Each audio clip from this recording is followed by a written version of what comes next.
Que Moisés foi o libertador do Egito, provavelmente você já sabia, não é mesmo?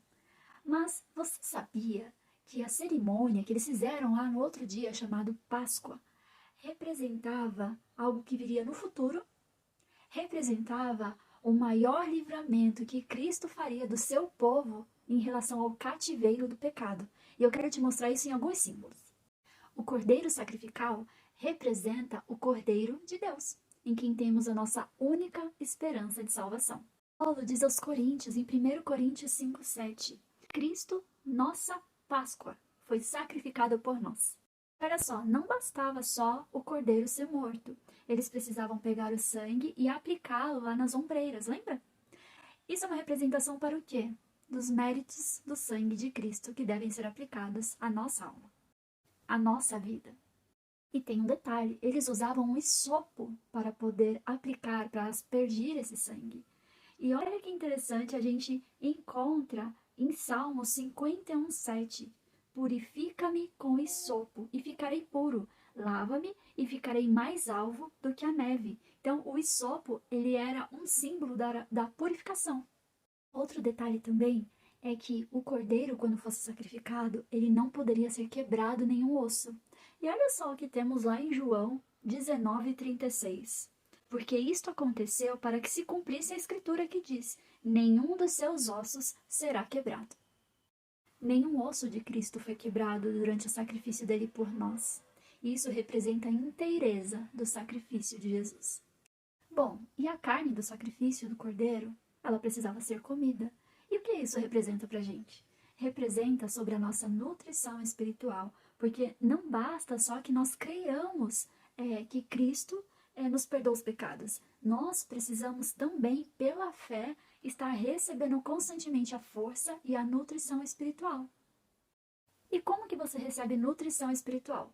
Mediante a palavra dele. E olha que interessante também lá no capítulo 6 de João, que Jesus fala: se não comerdes a carne do Filho do Homem e não beberdes o seu sangue, não terei vida em vós mesmos. Quem come a minha carne e bebe o meu sangue tem a vida eterna.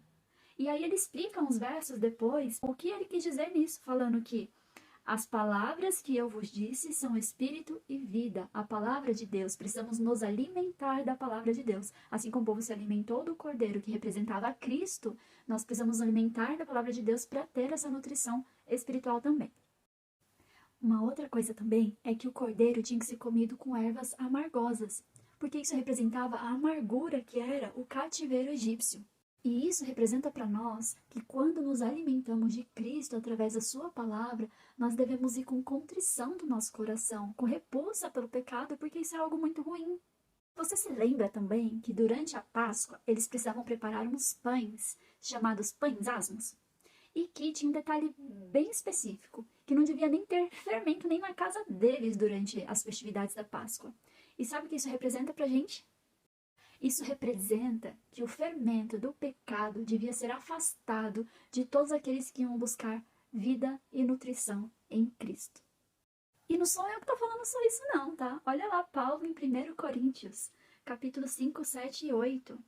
Alimpai-vos, pois, do fermento velho, para que sejais uma nova massa, porque Cristo, nossa Páscoa, foi sacrificado por nós, pelo que façamos festa, não com fermento velho, nem com fermento da maldade e da malícia, mas com os asmos da sinceridade e da verdade.